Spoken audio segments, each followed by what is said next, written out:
and other relevant issues. Los estudiantes que van a participar en esta sesión son Raúl Castro, Michelle Cower y Carrie Norton. Raúl es un estudiante de tercer año aquí en la universidad, su carrera es español y quiere ser maestro de preparatoria. Tiene interés también en la traducción y está pensando en otras especializaciones en otras disciplinas.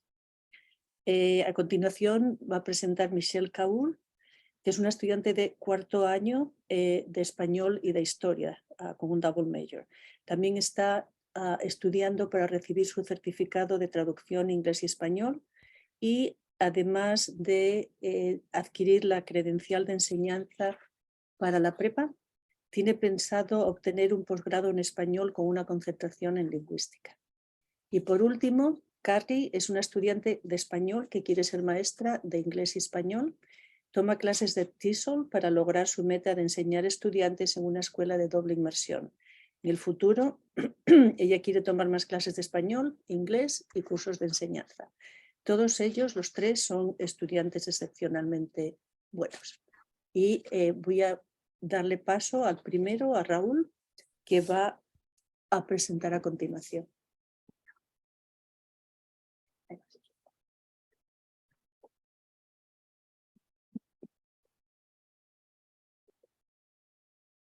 No. Tienen que darle. Oh.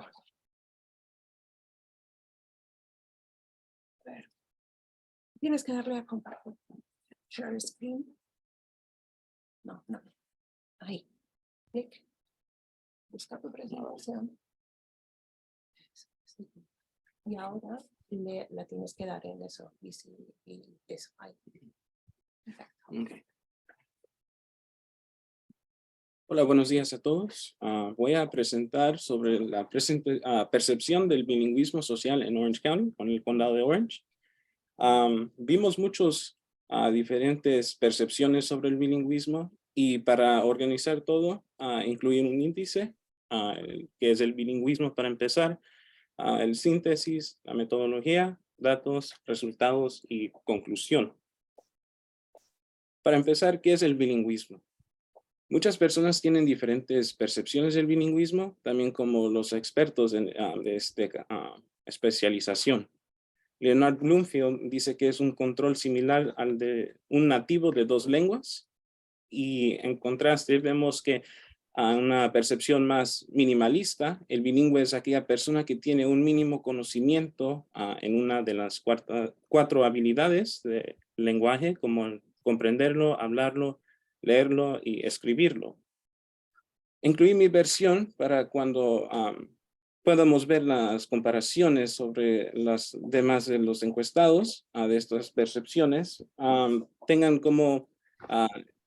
mis pensamientos sobre lo que estaban pensando para ver esa comparación desde mí y también con esas personas. La importancia de la definición del bilingüismo tiene que ver por muchas razones. Bloomfield prefiere que el hablante tenga un nivel de bilingüismo nativo. Entonces, de esta forma vemos que es una percepción más maximalista, que conozca todo, por ejemplo, el inglés y el español a un alto nivel. En contraste, Mackie es más abierto con el hablante que tenga el conocimiento, por lo mínimo. Entonces, que no exactamente sepa todo, escribir, leer, pero que tenga ese conocimiento. En mi punto de vista, es un poco de los dos, pero con la énfasis de la comunicación entre el hablante y el otro. Entonces, por lo menos que se pueda entender, y vamos a ver esta respuesta sobre muchas personas del bilingüismo, que dan su percepción y dan también la énfasis en la comunicación. Entonces, para empezar síntesis, voy a presentar y a comentar los resultados de entrevistas sobre las percepciones del bilingüismo en el condado de Orange. Y estos datos son recogidos mediante entrevistas personales basadas en una encuesta. Lugares de enfoque, estos son lugares donde pues resido yo. Aquí son las ciudades al torno de mi lugar. Anaheim es donde yo vivo. Entonces ahí fui a hacer estas entrevistas, pero también fui a otros lugares como Fullerton, la ciudad de Garden Grove, Santa Ana, un poco más lejanos de esas ciudades, Long Beach y Santa Fe. Y para continuar, voy a hablar ahora sobre la metodología.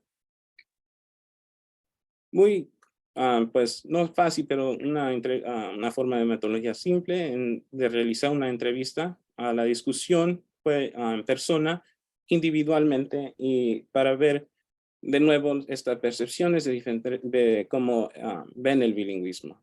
Y estas preguntas que se les preguntó tienen varias Tienes varias maneras para ver de nuevo esta percepción del bilingüismo y constaba de 20 preguntas, algunos simples, algunos más complejos. Y al final revisé y analicé sobre las variaciones que habían entre los encuestados. ¿Cuáles preguntas dieron más variación? Aquí les di unos ejemplos para que pues vean sobre qué pregunté. Preguntas simples eran más como una charla para romper el hielo. Por ejemplo, cuál es su origen étnico, cuál es el nivel de los estudios, cuál es su ocupación o trabajo, el inglés su lengua materna y si habla esa lengua en la casa. Pero las preguntas más complejas fueron lo que dieron más variación. Por ejemplo, ¿qué significa para usted la palabra bilingüe? ¿Crees que ser bilingüe es una ventaja? El bilingüismo, si es más beneficioso o perjudicial. Y otra también que incluir fue si hay algunas lenguas más prestigiosas que otras. Y aquí le di una imagen sobre, para que también vean cómo fue el formato. Ahora, para algunos datos, aquí le demuestro aquí el grupo de edad. Fue muy variado. Vemos que los jóvenes de 18 a 25, más o menos de mi edad, eran más abiertos sobre diferentes temas. En contraste, adultos, bueno, no en contraste, pero los adultos de 50 años vemos que son más cerrados en ciertos temas, comparten respuestas maximalistas y vemos así como un compromiso entre los adultos de 25 a 50 que compartían percepciones de los jóvenes y con los de los mayores. Aquí incluí unos datos adicionales. No creo que mencioné hasta ahorita que constaba de 15 personas encuestados. Y aquí le incluí diferentes datos adicionales. Vemos que la mayoría fueron mujeres. Tenían estudios universitarios. 60% identificaban como hispano. Pero incluí que los 20% se consideraban como latino.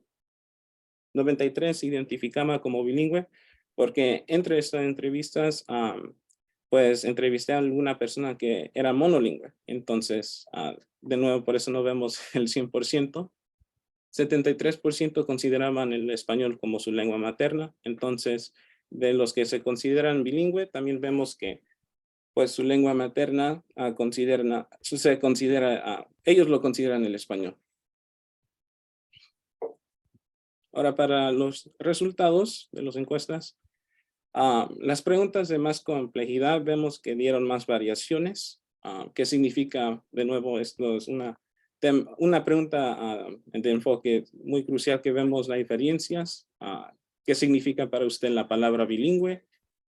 De nuevo, esta pregunta que si es más beneficioso o perjudicial ser bilingüe. ¿Creen si ser bilingüe es una ventaja? Si hay lenguas más prestigiosas que otras. ¿Qué opina del uso mixto de dos o más lenguas? Y también pues vemos preguntas auxiliares que hice pues para ver un poco más sobre de los que sus pensamientos o percepciones, por ejemplo, el pago, si le deberían pagar más, y si un bilingüe es más inteligente que una persona monolingüe. Para empezar, ¿qué significa para usted la palabra bilingüe? De nuevo, muchos hablaban el español, y esto tiene que ver por los padres, de los padres, más de los jóvenes, que sus padres hablan el español por pues, la frontera entre los Estados Unidos y México. De nuevo, vemos este contraste de maximalista, una percepción maximalista que conozcan todo de las dos lenguas, y en esta encuesta vemos que son más minimalistas que maximalistas. Por ejemplo, aquí incluí una cita, alguien que me dijo de esta manera, que es la habilidad de poder hablar 2 idiomas. Entonces debería ser capaz como mínimo de hablar y entender. Pero entre esa misma respuesta vemos 2 variaciones que muchas personas incluyeron. Por ejemplo, si alguien dijo que era importante que el individuo pueda leer, pero en esa misma variación vemos que incluyeron también que puedan escribir o como también poder y entenderlo. Datos adicionales, pues muchas personas se comunican diario a través de hablar verbalmente, entonces la forma de comunicar es más verbal que escrita. Entonces, ninguna respuesta entre las encuestas dijo que el bilingüe solamente tiene que escribir y pues leer. Y muchas personas de esta percepción compartían también que pues es más verbal que pues escrita. Continuando con otra pregunta, si es más beneficioso o perjudicial. La mayoría dijeron que es beneficioso ser bilingüe. Están convencidos que le ayudarían en sus futuros, en el trabajo, en la vida cotidiana, también entre la vida, por ejemplo, entre las escuelas. Y esto lo dijeron los jóvenes, más que nada entre los 18 y 25 años. La mayoría de adultos sí, pero las personas pues mayores de entre años de 50, 40, 50 y adelante, dijeron que pues de alguna manera es un poco perjudicial. Por ejemplo, una madre de 30 años dijo que les afectarían los estudios y por eso nunca le enseñó a sus hijos el español. Esta respuesta también lo dijo, si me acuerdo bien, otra persona también, pero no hablaba el español, sino que hablaba japonés o una lengua relacionada, o coreano, entre uno de dos, pero el punto de enfoque es de que pues les pensaban que les afectarían de los estudios. No querían que sus hijos se oigan diferentes. Y un joven cuando le preguntó por qué nunca le enseñaron el español, y sus padres dijo que pues quería que no hagan esa diferencia, que no pues de una manera lo discriminen. Entonces algunos padres quieren que sus hijos suenen más americanos. Entonces la relación entre estos dos del beneficio y la perjudicial es la comunicación, aunque de los que dicen que es más beneficioso, dicen que pues le ayudaría en sus futuros, con el trabajo en la escuela, pero de una manera los que creen que de ser bilingüe, esta percepción de que sea perjudicial, quieren que pues se oigan o suenen igual con los de los nativos aquí en los Estados Unidos. Continuando con otra pregunta, si es una ventaja. Es otro caso, bueno, esta pregunta se relaciona con el anterior. Otro caso donde vemos que nadie de los encuestados creían que ser bilingüe no fuera una ventaja. Y pues esto tiene que ver pues de nuevo cómo ven si era beneficioso o perjudicial. Por ejemplo, los trabajos, alguien dijo que claro que sí, como que no fue porque pude hablar inglés, que me dieron la oportunidad de trabajar con ellos. Y este vino de un jardinero que trabaja con la compañía de Brightview. Y de aquí vemos de nuevo esta importancia de la comunicación. Otra respuesta que dio sobre la capacidad de hablar es lo que hace ser un bilingüe de ser más ventajoso que un monolingüe. Por ejemplo, 2 respuestas vienen desde mujeres y dicen, por ejemplo, aquí la primera, que hay ciertas actividades que requieren pensar en otro idioma. Entonces, de aquí vemos que es más mejor y más eficiente. Hasta una mujer de 60 años, una anciana, dijo que hay ciertos trabajos que una persona monolingüe desafortunadamente no puede hacer. Y de nuevo aquí pues vemos esa relación entre las ventajas de la capacidad y también con así de sus pensamientos del futuro o de los trabajos en la escuela. Continuando, si hay lenguas más prestigiosas que otras. Por ejemplo, aquí vemos que la lengua prestigiosa fue un tema muy debatible. Muchas personas dieron diferentes respuestas, pero predominantemente dijeron que pues el inglés es más prestigioso porque se han establecido de una manera más importante, siendo que alguien compartió que pues en las escuelas lo incluyen, bueno, en otros países lo incluyen en su currículo, entonces pues se ve esa importancia sobre otras lenguas, pero también porque es más popular.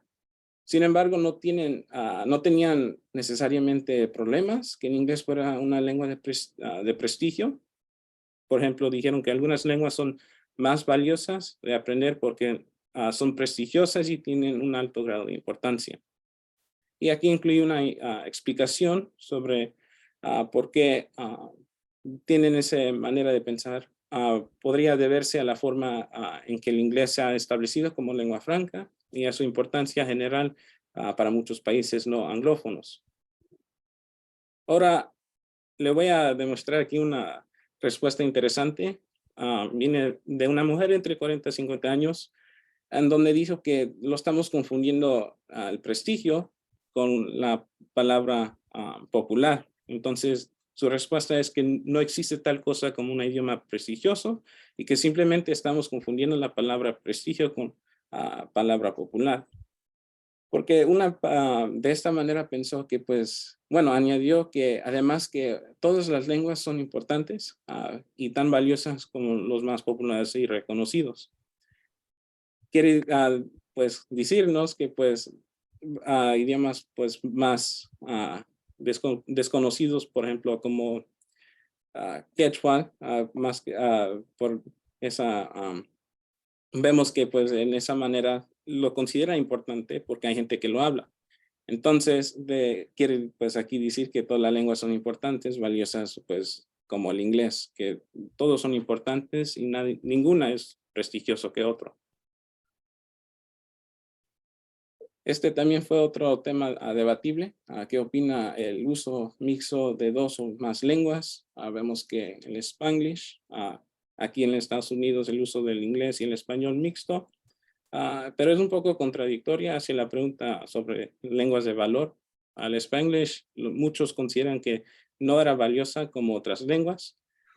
Una respuesta dice que porque no es oficial y de muchas maneras los encuestados lo compartieron estos tres, pues, se divide entre tres respuestas, que sea incorrecto, ofensivo o inapropiado. Por ejemplo, el primero afirmaron que solo lo reconocen como una falta de conocimiento de la segunda lengua en la misma medida como la primera y recalcan la importancia de también de nuevo de la educación de las escuelas que les enseñen diferenciar estas dos lenguas, el inglés y el español, y que pues eviten de usar el mezclo de estas, bueno, que se refieren de usar el Spanglish.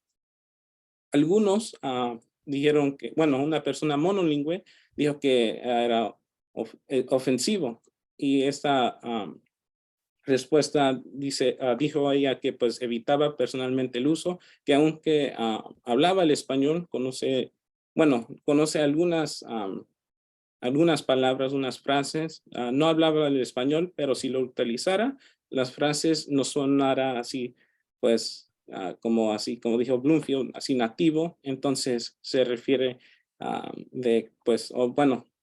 prefiere de no usar ese mixto del Spanglish.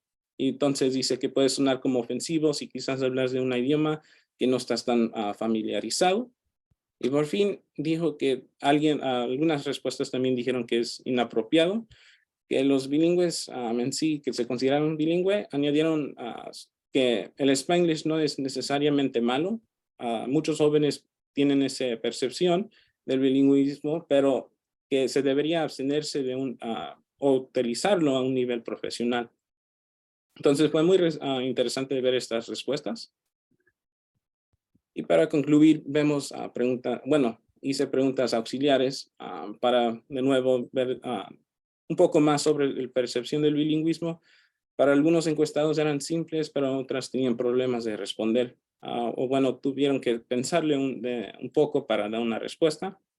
Para empezar, el pago o el sueldo, así le deberían pagar más a un bilingüe que un monolingüe.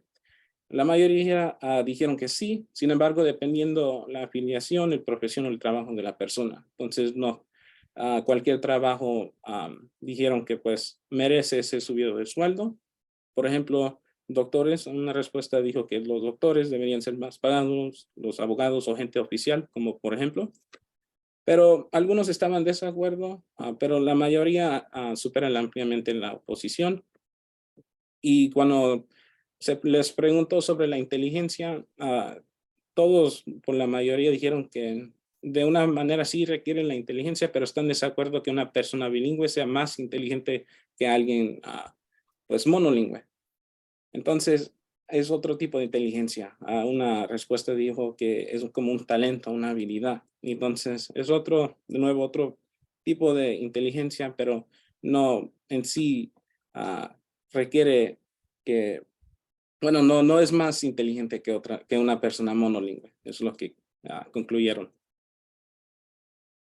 Entonces, para concluir, al encuestar la población local, es posible concluir que la percepción del bilingüismo no solo es más compleja de lo que era en el pasado, sino que sigue cambiando en general. Y los resultados mostrados demuestran una valoración más positiva hacia el Spanglish que la población de los jóvenes.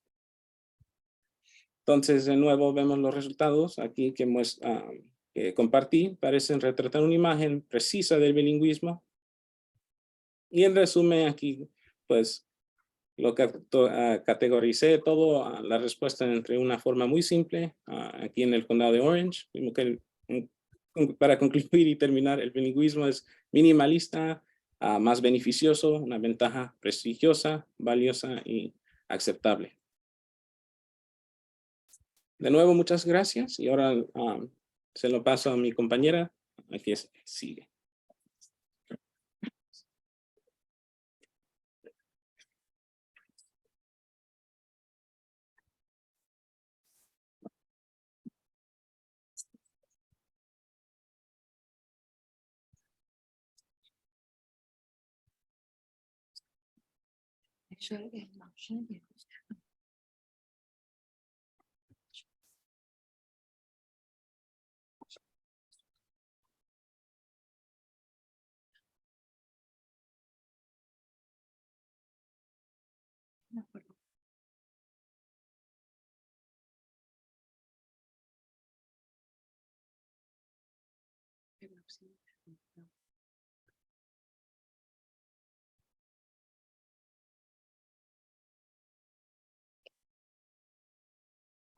Hola, buenos días. Me llamo Michelle Kaur. También soy estudiante aquí en la Universidad de Cal State Fullerton.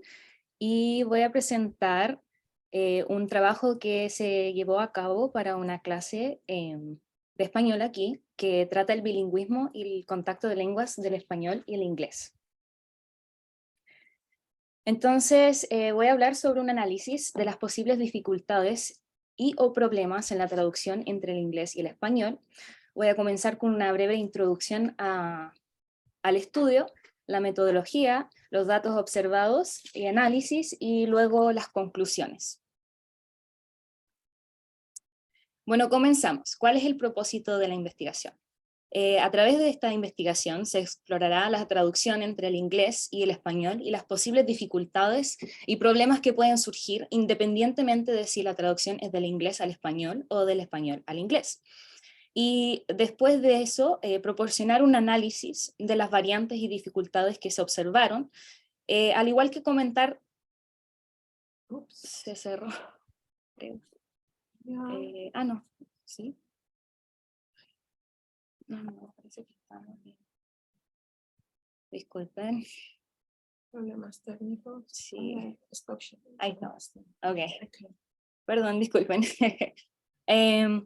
Bueno, como decía, también es importante proporcionar un análisis de las variantes y dificultades que se observaron, al igual que comentar las dificultades a las cuales me vi yo enfrentada al indagar en mis propias traducciones. Entonces, ¿en qué se basa la investigación? Se basa en traducciones estudiantiles de nivel universitario que fueron realizadas individualmente y sin ninguna capacitación previa. Todas estas traducciones se llevaron a cabo por los que asistieron a la clase de bilingüismo y el contacto de lenguas del español y el inglés, incluyéndome a mí también. y fueron a base de varios tipos de textos y sobre diversos temas, por ejemplo, médicos, literarios, legales, entre otros, y fueron en ambas direcciones, lo cual quiere decir que fueron traducciones del inglés al español, como también del español al inglés. Luego, estas traducciones fueron divididas por la profesora, la doctora Reyes Fidalgos, y nuevamente distribuidas para que cada estudiante tuviera una base de datos anónima y distintiva sobre la cual formular sus conclusiones. También es importante destacar en qué se basó mi propia investigación. Entonces, para mi estudio, yo simplemente estaba viendo dos documentos distintos, traducciones de dos documentos distintos. El primero es un fragmento de un contrato legal refiriéndose a la distribución de acciones de una empresa que fue traducido del inglés al español, y el segundo, un artículo de opinión sobre la proliferación de la tecnología, específicamente de los celulares, y esa fue traducida del español hacia el inglés. Y para cada documento habían 3 traducciones, entonces en total fueron 6 textos que se analizaron. Aquí paso a la metodología, lo cual comenzó con un análisis extensivo de las traducciones de los diversos textos, para poder identificar discrepancias entre ellos. Entonces este fue mi trabajo previo, donde yo analicé línea por línea, palabra por palabra, tratando de comparar y ver diferencias entre las 3 versiones de cada documento. Y luego intenté categorizar las diferencias como cambios de tiempo, uso de distintas palabras, que aquí se refiere como uso de sinónimos, el uso erróneo de palabras, que por ejemplo la palabra sí era una traducción de la palabra en el texto original, pero no la que correspondía al contexto del escrito. Luego también las inconsistencias en las traducciones, que podría ser el uso de 2 sinónimos en la traducción, mientras que el documento original utilizaba solo una palabra. También la variación de la estructura u orden de la oración, y la añadidura u omisión de palabras. Y también, obviamente, cada texto traducido tenía una combinación de estas diferencias que se notaban. Entonces aquí voy a pasar a los datos observados y el análisis, y primero quiero destacar y remarcar que el punto más importante que encontré es que todas las traducciones analizadas variaban de una u otra forma cuando eran comparadas con otra. No había ninguna traducción que fuera igual a otra. Para comenzar, quería destacar 2 puntos claves como dificultades que encontré en las traducciones del contrato legal, que fueron los más importantes para recalcar. Entonces el primero era las discrepancias en la traducción de la terminología específica del rubro empresarial y en referencia a los accionistas en sus conductas, y el segundo fue la falta del uso particular del formato que requiere un texto legal. Aquí entro a discutir sobre la alternancia entre sinónimos, que es el primer punto que compartí, y aquí podemos ver en las gráficas que hay una diferencia entre cada versión de la traducción. Entonces habían 3 traducciones distintas, A1, A2, A3, y variaban entre su uso de los sinónimos. Por ejemplo, las traducciones A1 y A3 ocupan en mayor parte la palabra interés, mientras que la traducción del apéndice A2 ocupa participación. La traducción del A1 usa exclusivamente la palabra compañía, la del A3 exclusivamente empresa, y finalmente la A2 alternaba entre las dos, aunque realmente usó la palabra empresa solo en una instancia. Y luego finalmente las traducciones a A2 y A3 ocupan la palabra acuerdo, mientras que la traducción A1 usaba las palabras acuerdo y contrato.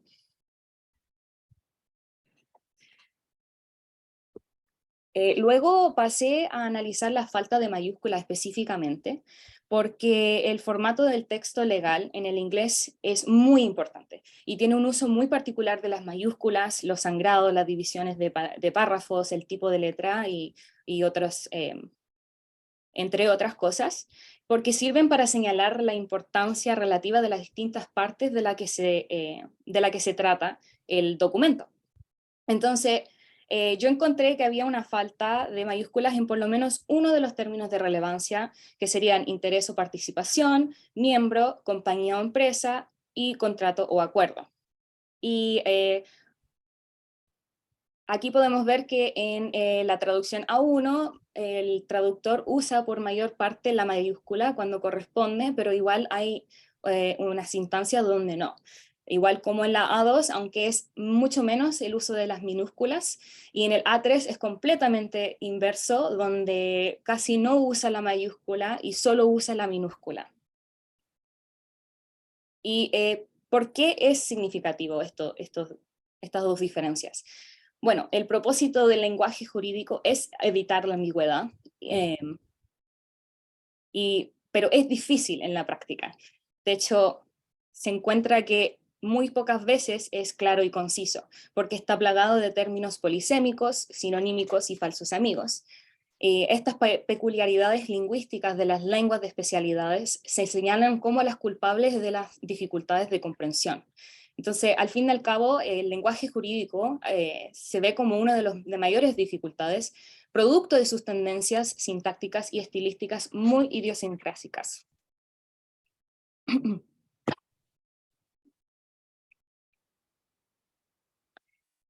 Luego paso a ver el segundo documento, que recuerdo que era el artículo de opinión sobre la proliferación de la tecnología, y los dos puntos importantes que yo encontré para anotar y de peso era, obviamente, igual que el otro, eran las discrepancias en la traducción de terminología, y por la segunda parte eran los errores de comprensión.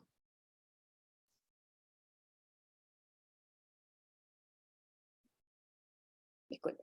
Entonces el primer punto era la palabra cabrones que se encontraba en el texto original, que era en el español, y se traducía de varias formas. En la primera traducción se traducía simplemente como bastards. En la segunda traducción alternaba el traductor entre guys y bastards, y en la tercera alternaba entre assholes y sons of bitches. Pero estas diferencias no necesariamente cambian el significado del mensaje del escrito, pero sí la interpretación de la gravedad del mensaje. Como todo anglohablante podría confirmar, hay una distinción notable entre estas cuatro palabras. Entonces, todos estos términos se pueden considerar que son traducciones de la palabra cabrones, entonces ninguna es incorrecta, pero aún así muestra que es un ejemplo bien simple y claro de la gran influencia que el traductor puede tener sobre un escrito y en la comprensión del lector.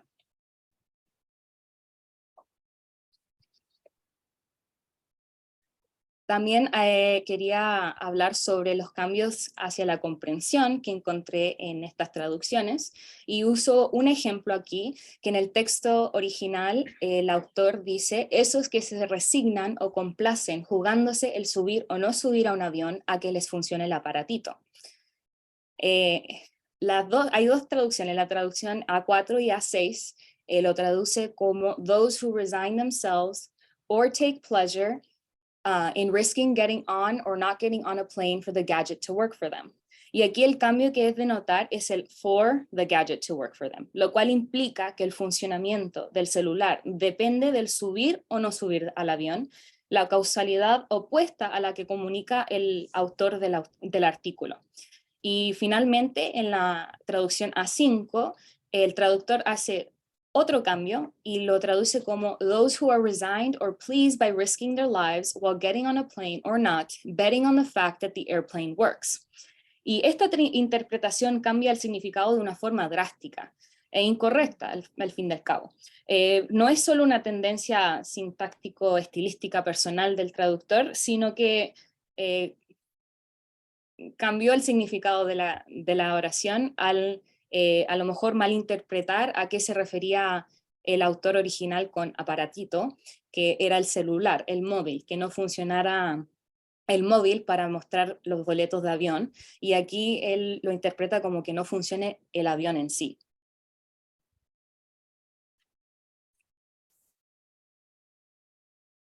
Bueno, aquí quiero compartir errores en la traducción, en la traductología, en el trabajo de traducción, que son comunes. Hay dos categorías que se puede conversar, que son los errores de sentido, lo cual se refiere a inadecuaciones que afectan la comprensión del texto original, y los errores de expresión, que son inadecuaciones que afectan la expresión de la lengua de llegada. Y disculpen, hay 5 tipos. Está el falso sentido, que es la apreciación inadecuada del sentido de un elemento del texto origen. El sin sentido, que es una formulación desprovista de sentido de un segmento del texto origen. Está el no mismo sentido, que es una apreciación inadecuada de un matiz o de un elemento del texto origen. La adición, que es información superflua introducida en el texto meta de forma injustificada. Y la supresión, que es información del texto origen omitida en el texto meta de forma injustificada. Todos estos tipos de errores de traductología estuvieron presentes en las traducciones que yo analicé, y al fin y al cabo también habían algunos de ellos en los propios míos. Pero está bien, porque la traducción no es exacta, no es una ciencia exacta. De hecho, las categorías de los tipos de errores que mencioné reciben bastantes críticas en el campo, ya que no hay fronteras claras entre las categorías, pero aún su uso prevalece en el trabajo traductológico porque es importante, aunque puedan coincidir en categorías. Bueno, entonces quería mencionar unas técnicas de traducción que son importantes y útil, y que realmente se utilizan bastante. Y todo bilingüe que se encuentra con un texto original en uno u otro de las lenguas y después lo ve en la forma traducida, puede notar estos cambios. No siempre es una traducción literal. Entonces, estos son cosas y son decisiones que el traductor hace para poder mejor comunicar el mensaje del texto. Entonces tenemos la adaptación, que es cuando se sustituye un elemento cultural por otro propio de la cultura receptora. Tenemos la amplificación, donde se introducen precisiones no formuladas en el texto original. La elisión, cuando se eliden elementos de información presentes en el texto original y probablemente se supone es porque la cultura receptora no los necesita. Después tenemos el calco, que se traduce literalmente una palabra o sintagma extranjero. Por ejemplo, tengo root beer, que se traduciría al español como cerveza de raíz. También tenemos la compensación, que es cuando se introduce en otro lugar del texto traducido un elemento de información o efecto estilístico que no se ha podido reflejar en el mismo lugar en el que aparece citado en el texto original, lo cual calza y tiene mucho sentido, ya que los idiomas cambian su forma, tienen distintas formas para sus oraciones. El orden de palabras es muy distinta, incluso entre el inglés y el español. Después tenemos la creación discursiva, que se establece una equivalencia totalmente imprevisible fuera del contexto. Tenemos la descripción, que se reemplaza un término o expresión por la descripción de su forma y o función. Y tenemos la equivalente acuñado, que se utiliza un término o expresión reconocido como equivalente por el diccionario o por su simple uso lingüístico. Tenemos la generalización, que se utiliza un término más general o neutro, y la particularización, se utiliza un término más preciso o concreto, que serían generalización y particularización son opuestos. Y de hecho muchos de estas técnicas de traducciones van mano en mano, una va para un lado y el otro el lado opuesto. Después tenemos la modulación, que se efectúa un cambio de punto de vista, de enfoque o de categoría de pensamiento en relación con la formulación del texto origen. El préstamo, que se integra, es cuando se integra una palabra o expresión de otra lengua tal cual, y está la traducción literal, cuando se traduce palabra por palabra un sintagma o expresión, y finalmente la transposición, donde se cambia la categoría gramatical sin cambiar el sentido. Y noto que hay un error de escritura en la diapositiva no cargó con el internet, así que me disculpo por eso. Lo había corregido, pero no, no parece así. Bueno, sigo. Entonces, paso a las conclusiones generales que yo saqué al hacer este trabajo. Y el primero que quiero resaltar es que el objetivo principal del trabajo traductológico es la reproducción de los mensajes de la lengua original en la lengua meta de manera natural y fluida. Por lo tanto, es por eso que los traductores usan estas técnicas para poder comunicar el sentido de la mejor forma para que se pueda comprender por el receptor. Sin embargo, son muy frecuentes los casos de polisemia y sinonimia, lo cual también se entiende y se comprende. Y es por eso mismo que es importante desarrollar las habilidades de traducción para asegurar que la entrega de una traducción sea bien elaborada. Y es importante que se reconozca que la existencia de habilidades rudimentarias de traducción existen en los bilingües, pero simplemente por ser bilingüe no se considera como suficiente para la traducción a nivel profesional.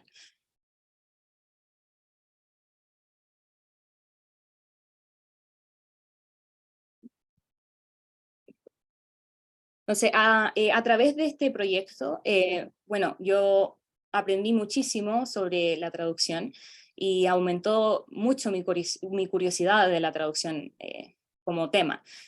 Aprendí sobre la mediación lingüística, que se refiere como a la traducción e interpretación llevada a cabo de forma natural por niños y adolescentes para terceros, lo cual es un rol en el cual me he encontrado toda mi vida. Y yo creo que todo hijo de inmigrante también comparte en ese rol, donde uno facilita la comunicación para sus padres, familiares o lo que sea en varios contextos. Puede ser documentos legales, a veces conversaciones comunes, pero es muy variado.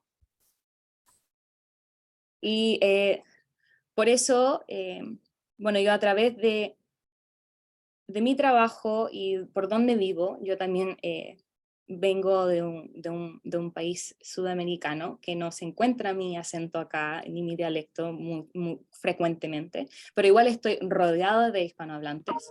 Entonces, para mí siempre ha sido un tema súper importante y súper interesante ver las diferencias entre los distintos hispanohablantes, por ejemplo, mexicano, costarricense, como sea. Súper interesante la diferencia en la terminología para cosas que son súper comunes, que puede ser ropa, comida, que son lo mismo, pero tienen distintas palabras. Entonces, por eso era para mí muy importante que se tomen en cuenta las diferencias culturales y de las habilidades de comprensión en la lengua del traductor y el lector, ya que estas influyen muchísimo en el resultado. Por ejemplo, un traductor nativo puede que use palabras distintas a un traductor no nativo, pero también esta diferencia corre entre dos nativos, porque si uno compara a dos nativos, pero de países y culturas distintas, su entorno influirá qué términos y dichos usarán. Entonces, finalmente quería concluir con que la tarea de traducción es mucho más que solo cambiar palabras de una lengua a otra, es tener el aprecio por la importancia del contexto y la habilidad y la motivación por saberlo y comunicarlo bien al traducir. Mucho de lo que comunica el autor puede estar oculto a veces dentro de su escritura, especialmente si estamos hablando de trabajos literarios. Entonces, por eso es muy importante que el traductor le importe analizar el propósito del autor para poder transmitirlo de la mejor forma dentro de lo que tiene con sus habilidades. Porque al fin y al cabo el traductor es simplemente una extensión del autor para llegar a otro público. Muchas gracias.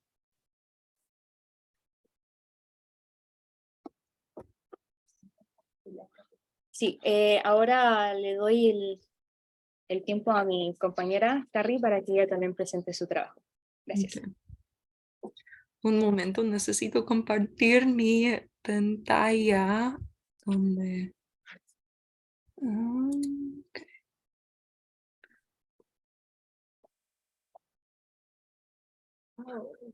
Y aquí.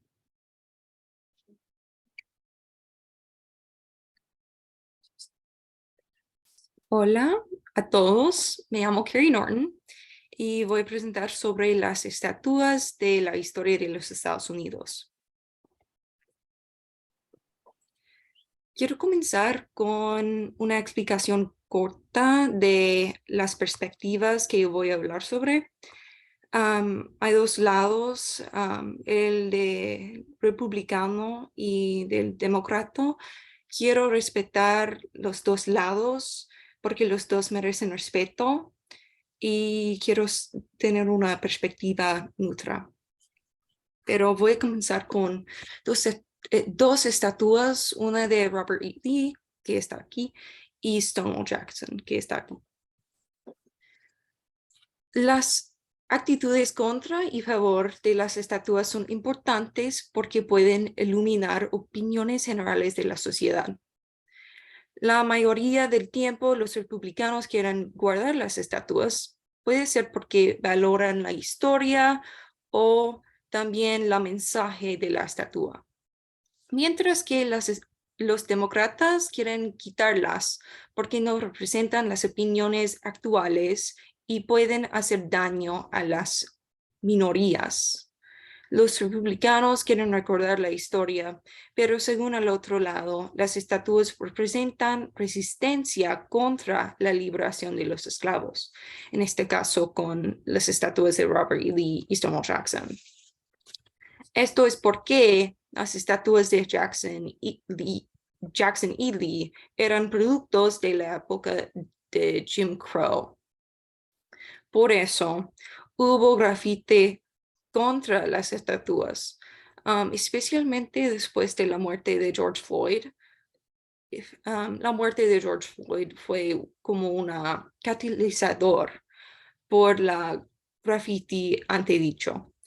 Es claro que los dos lados tienen opiniones distintas para representar nuestra historia. Por ejemplo, muchas veces los demócratas quieren enfocar en la educación en las escuelas, mientras que los republicanos quieren representar la historia a través de cosas físicas como las estatuas.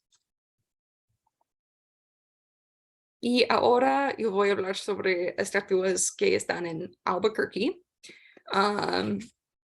Esto es un caso muy diferente. Es obvio con las estatuas de Walter White y Jesse Pinkman de la serie Breaking Bad. Los republicanos quieren quitarlas porque estaban contra las estatuas, porque dijeron que las estatuas glorifican las drogas porque eran traficantes del meth y creadores del meth. El mensaje de la serie en realidad era contra las drogas y las estatuas sirven para atraer los turistas según a los demócratas. Y el turismo es muy importante para la economía. Otro punto importante fue la remoción de otra estatua que está aquí, estatua de Juan de Oñate. Él fue un conquistador muy horrible a la población indígena. Hizo cosas horribles como cortar sus manos y pies y cosas como así. Otra vez, los republicanos quieren guardar la estatua porque representa la historia y no quitarla. Pero quieren quitar las estatuas de Walter White y Jesse Pinkman porque no representa la historia, representa las drogas según ellos. Otra estatua, la Casa de Osos.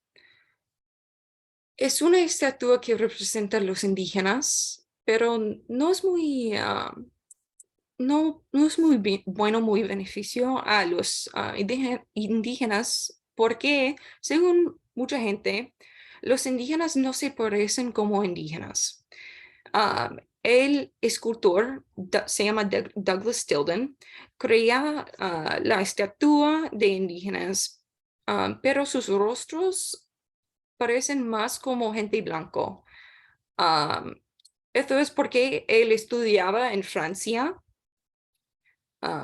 estudiaba arquitectura en Francia Por eso sus rostros parecen más como gente de Francia. También la representación tergiversa la actitud de los indígenas. Mucha gente dice que es tonto para pensar que los indígenas van a pelear contra una osa con sus 2 bebés. Últimamente, los demócratas quieren quitar la estatua para las razones antedichos de la tergiversación y también sus rostros eran más como la gente blanco y no como los indígenas.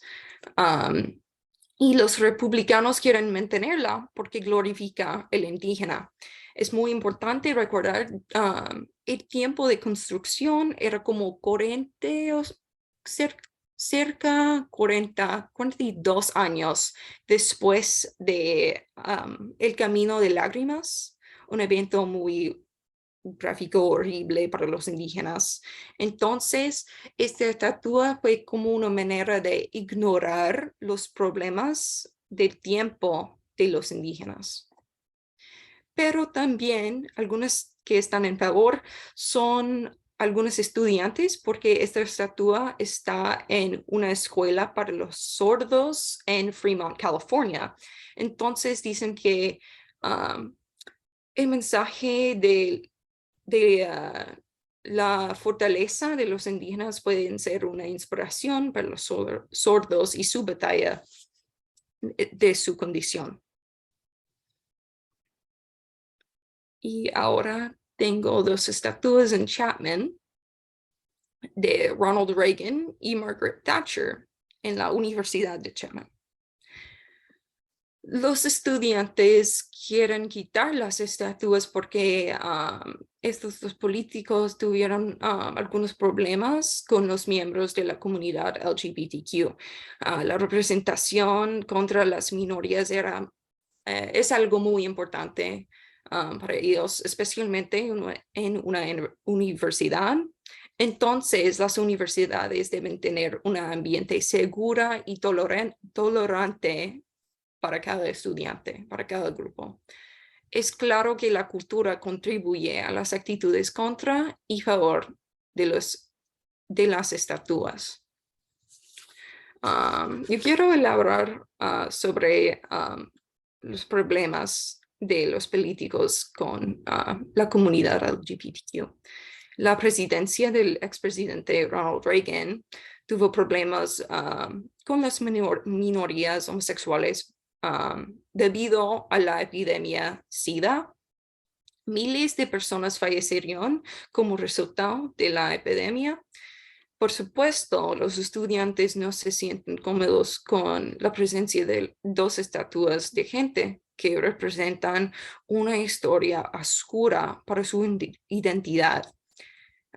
Es claro que los republicanos otra vez quieren guardar las estatuas porque todavía son importantes para la representación de la historia, y los demócratas quieren quitar ellas porque deben ser lugares donde todos pueden sentirse aceptados. Y quiero concluir con una cita. La cultura es la respuesta a los desafíos de la existencia. Al fin y al cabo, la cultura es portada por los mismos que creamos la política y la economía, los ciudadanos, los miembros de la sociedad civil. Escrito por Carlos Fuentes en El espejo enterrado. Las estatuas son claves para la sociedad y ya que representan las elecciones de la gente en el pasado y el presente. Muchas de las estatuas representan la política del pasado de los Estados Unidos, como las de Robert E. Lee, Stonewall Jackson, la Casa de Osos y, por supuesto, Ronald Reagan. Las estatuas de Jesse Pinkman y Walter White reflejan la economía de los Estados Unidos. Es claro que Hollywood es sumamente importante para la economía.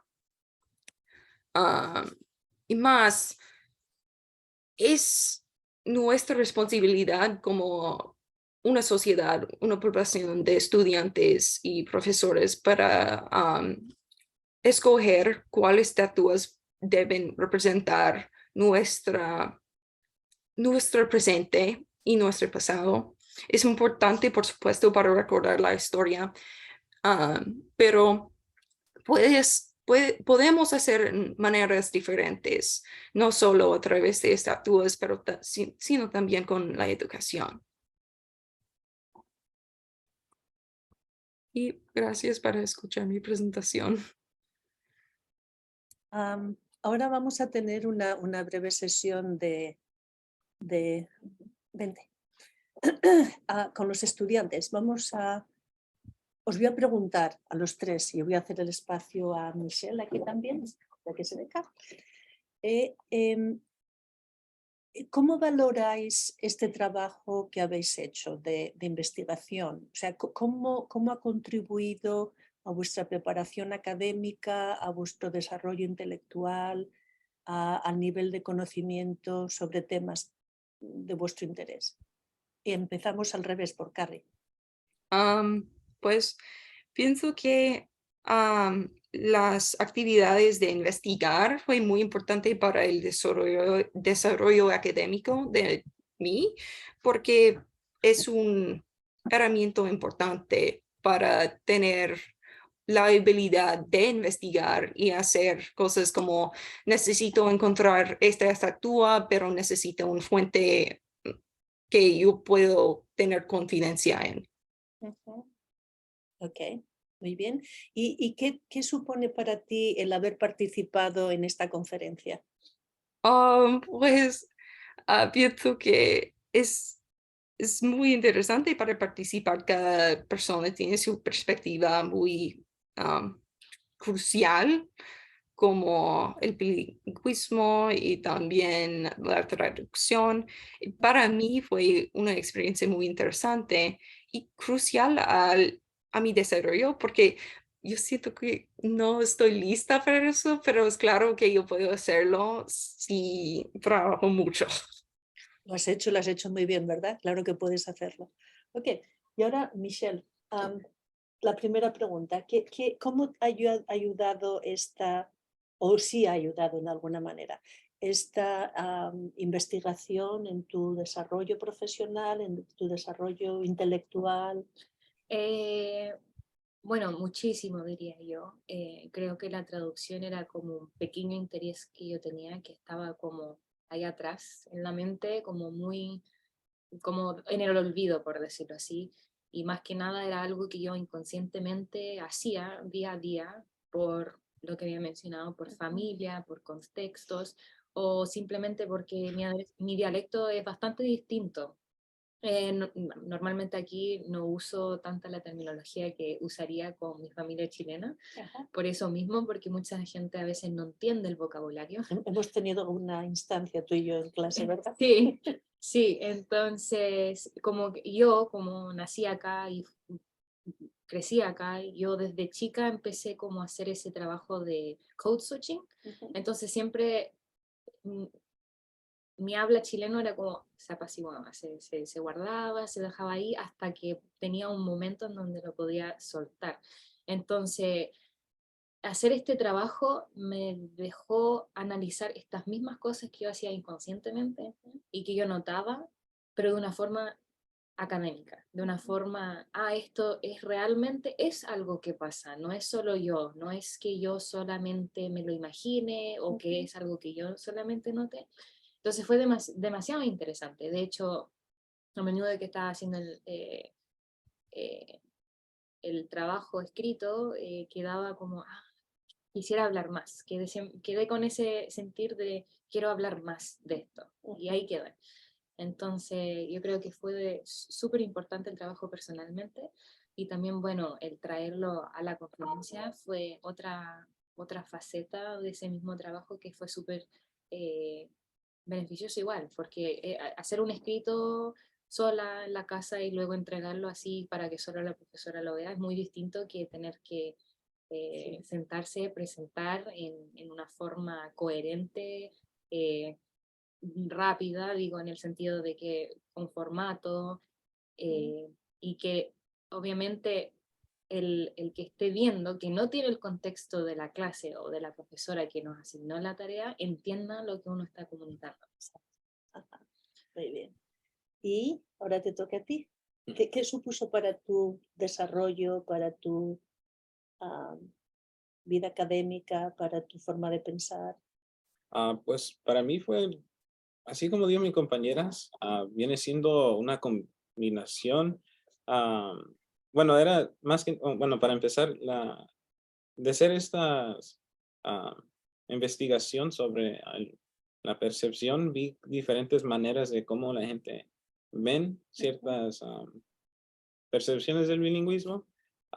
Y para mí siempre tenía ese interés porque mi papá, o bueno, hasta mi am, amigos o mi gente, o bueno, los conocidos que conozco, a veces dicen que no, pues mira, esa persona no habla bien el español y, por ejemplo, el Spanglish que mencioné hace rato, a veces de una manera, no malo, pero así como que Peyorativa, ¿verdad? ajá, exacto. Entonces, es muy interesante de ver las diferentes percepciones, cómo ven ciertas lenguas en diferentes preguntas. Entonces, en ese aspecto me ayudó en un nivel académico. Ujú. Y lo interesante de ver es de todas estas presentaciones, incluyendo la mía, de Cari y de Michelle, podemos ver cómo no necesariamente es ahorita en el presente, pero va a existir en el futuro estos diferentes investigaciones, lo que sea mi investigación de hoy, cambie hasta mañana o no sé qué. Entonces, muy interesante ver esa manera y me ayudó mucho en esta conferencia. Pude, pues, no nomás presentar mi investigación, sino escuchar los demás, como de las estatuas.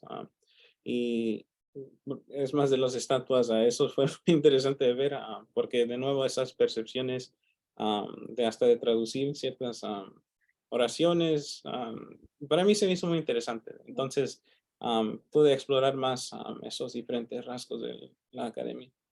Muy bien. Quiero resaltar en particular también el papel de Carrie, porque esto fue un trabajo que escribió en Español 301, que era su primera clase de español, ¿verdad? Para el major, ¿verdad, Carrie? Como en esta universidad, sí. Sí, ajá.